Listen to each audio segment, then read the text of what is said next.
मैं अपने माँ का ख्याल नहीं रख पा रहा हूँ। मैं फाइनेंशियली पत्नी कहाँ है आपकी? पत्नी मेरे साथ है लेकिन पत्नी के साथ मेरा माँ का 36 का आंकड़ा हो गया है। तो माँ का और पत्नी का 36 आंकड़ा है, तो वृद्धाश्रम में अपनी पत्नी को लेकर आते कि तुम जाओ वृद्धाश्रम, हम तो माँ के साथ रहेंगे।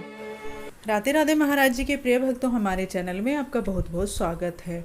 तो आज की प्रश्नोत्तरी में लाइव देखिए, एक युवक अपनी माँ को महाराज जी के पास लेकर आया। कहने लगा, महाराज जी मेरी माँ को यहीं पर रख लीजिए। तो महाराज जी पूछते हैं, ऐसा क्या हुआ जो तुम अपनी माँ की सेवा नहीं कर पा रहे? तो वह युवक बताता है, महाराज जी मेरी पत्नी और मेरी माँ के बिल्कुल नहीं बनती, 36 का आंकड़ा है और मेरी पत्नी इतनी बदतमीज है कि पुलिस की भी धमकी देती है। तो महाराज जी को क्रोध भी आता है और वो समझाने की भी कोशिश करते हैं। तो इस वीडियो के माध्यम से देखेंगे ये सारी वार्तालाप। वीडियो बहुत इंटरेस्टिंग होने वाला है, तो वीडियो को एंड तक जरूर देखें। तो वीडियो स्टार्ट करते हैं। कहाँ से आई हो मेरी माँ? मैं कलकत्ता वेस्ट बंगाल से आई हूँ। तो आप के घर में कौन कौन है? बस एक ही बेटा है, एक बहू है, एक पोती है। तो एक बेटा है, फिर बेटा के होते हुए यहाँ क्यों आना पड़ा? क्या करो, बेटा को भी जिंदगी, मेरा को भी जिंदगी, बहू ने एकदम नरक बना दिया प्रभु जी। गौतम जी हैं? हाँ जी। तो आप अपनी माँ को लेके वृद्धाश्रम क्यों लाए हैं? क्यों सेवा नहीं करते अपनी माँ की? मैं खुद एक हैंडीकैप बन गया हूँ। क्यों?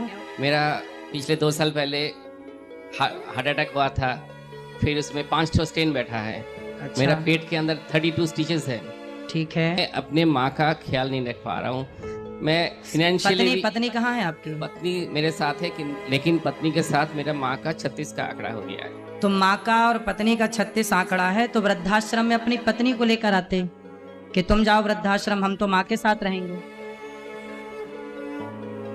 जिस माँ ने आपको पाल पोस कर बड़ा किया, योग्य बनाया, तेल मालिश करी आपकी, आप उसे लेके वृद्धाश्रम आ गए।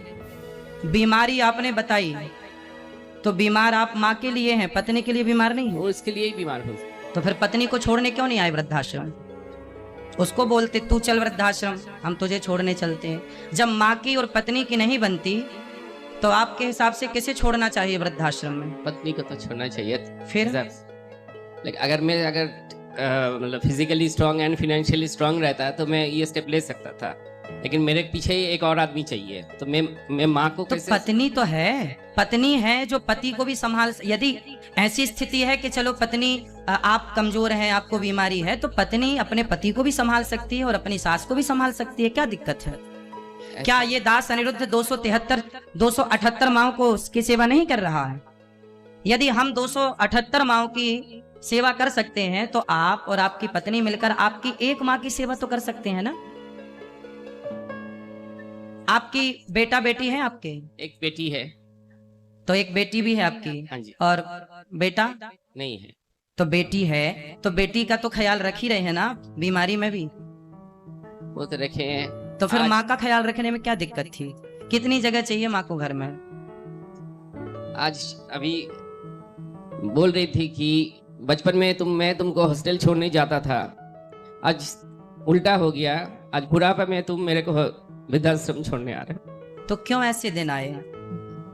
आप जैसे बेटे यदि हिम्मत हार जाएंगे, देखो माँ, ये वही माँ तो है ना जिसने आपकी उंगली पकड़कर आपको चलना सिखाया, सब क्या पढ़ाया लिखाया, क्या नहीं करती माँ? क्या क्या नहीं करती, क्या क्या बताएं? कोई नहीं, किसी से छिपा नहीं है माँ का योगदान बच्चे के लिए। लेकिन आपका जब विवाह हुआ, शादी हुई, बच्चे हुए, तो आप माँ को लेकर, अरे आप पत्नी को समझा नहीं सकते प्यार से कि क्या जरूरत है? माँ का पत्नी से 36 का आंकड़ा है, तो पत्नी को समझाओ। 35 साल हो गया मेरा शादी हुआ है। 35 साल में एक ऐसा साल नहीं गया कि माँ के साथ मेरा अनबन नहीं करवाया, या घर से मतलब लास्ट में तो फेडअप होके मैंने छोड़ दिया कि भाई जो करना है करो।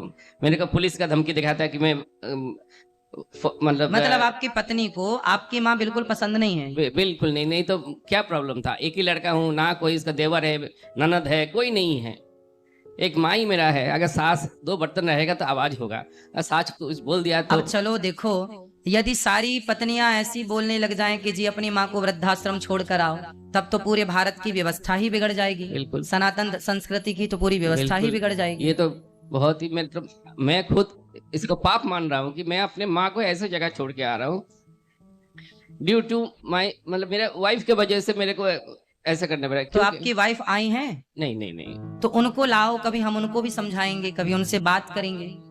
और मैं आप सबसे इनके माध्यम से बताऊं, हर स्त्री को मैं बताऊं, स्त्रियों को दुख देने वाली, स्त्रियों को सताने वाले पुरुष नहीं होते, स्त्रियों को दुख देने वाली स्त्रियां ही होती हैं।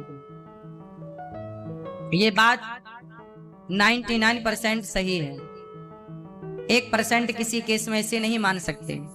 वरना यदि स्त्री, इनकी बहू जिद पकड़ ली, देखो तो आपकी पत्नी ने जिद कर ली कि आप छोड़ के आओ, बोला कि तुम्हारा मम्मी का जो भी जिम्मेदारी तुम करोगे, मैं कुछ नहीं करने बोलना है ना, मैं उनका मतलब कुछ हाँ करूंगा। तो आप कर लेते ना, आप माँ की जिम्मेदारी पूरी कर लो, आपको क्या दिक्कत है? पत्नी ना करे, पत्नी ना दे पानी, ना दे रोटी, आप करो ना।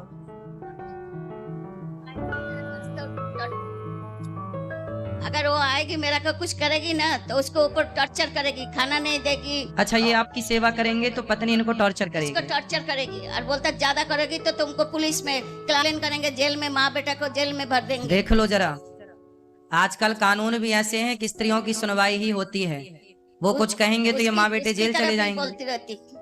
इसलिए कानून अंधा है। अब आप ही बताइए कि इस माँ को न्याय कौन देगा? ये कानून देगा, ये बेटा देगा, या इनकी बहू देगी, या समाज देगा?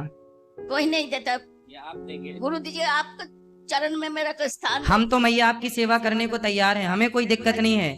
हम तो केवल अपने इस भाई को समझा रहे हैं कि तुम जो कर रहे हो पत्नी को ही समझाओ। और मेरी हाथ जोड़ के प्रार्थना है हर स्त्री से, आप ऐसी सिचुएशन, ऐसी स्थितियां पैदा ना करें कि एक पुरुष अपनी माँ को लेके वृद्धाश्रम छोड़ने आ जाए। अब बताओ कि ये आपने पुण्य किया या पाप किया? पाप किए हैं। पाप किया। बिल्कुल। अब बताओ कि यदि ये पुरुष पापी हुआ तो इसको पापी बनाया किसने? पत्नी ने। जबकि पत्नी पारक्षणे धातु से पत्नी बनती है। कहते हैं जो पत्नी अपने पति को पतन से बचाए, पाप से बचाए, उसका नाम पत्नी है। जिस पत्नी के कारण पाप करना पड़े, ऐसी पत्नी से भगवान बचाए। हाँ? बिल्कुल नहीं। 7 जन्म का वादा नहीं किया? 7 जन्म का वादा किया था, लेकिन ऐसा पत्नी एक जन्म में ही मेरे को हड्डियों में, मतलब क्या बोलते हैं, दुब्ब हमारा बंगाली में बोलते हैं, ये जी। दुब्बा मैंने उगा दिया। जी। तो 7 जन्म में कभी भी मैं ऐसा वाइफ नहीं चाहूंगी। तो 7 जन्म की कोटा उसने 1 जन्म में पूरा कर एक लिया। जन्म में। इसलिए ऐसी पत्नी किसी को ना मिले, ऐसी पत्नियां होनी चाहिए।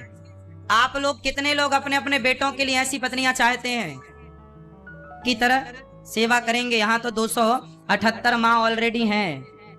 सुना है, हैं? देखा भी है। आपने दर्शन किया माँ का? हाँ जी। कैसी व्यवस्था है यहाँ माँ? बहुत अच्छी है। अच्छी लगी? आप आते रहिएगा अपनी माँ से मिलने के लिए। जरूर, हाँ, क्योंकि मेरा तो माँ के साथ कोई दुश्मनी नहीं है। बीच में कोई था, माँ को मैं किसके पास रखता? तो पत्नी आपको भी परेशान करती है? बहुत। नहीं तो इस उम्र में, मेरा 55 है, 2 साल पहले मेरा हार्ट अटैक हो गया है।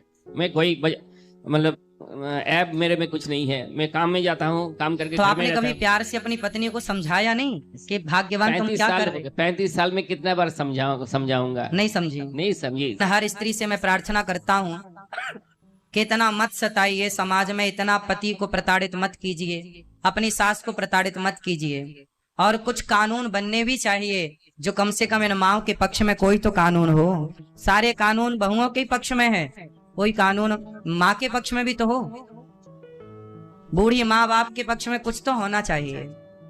मुझे कानून का कोई ज्ञान नहीं है, परंतु आपसे सबसे मेरी प्रार्थना है, अपनी अपनी माँ का पूरा पूरा ख्याल रखिएगा। ठीक है मैया, आप यहीं रहिएगा।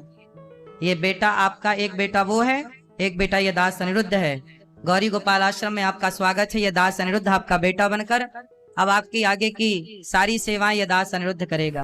तो आप सभी को वीडियो कैसी लगी? अगर वीडियो अच्छी लगी है तो लाइक करना, शेयर करना, कमेंट करना, और ऐसे ही महाराज जी की वीडियो देखना पसंद करते हैं तो हमारे चैनल को सब्सक्राइब करना। फिर मिलेंगे एक नई वीडियो के साथ। आप सभी को राधे राधे।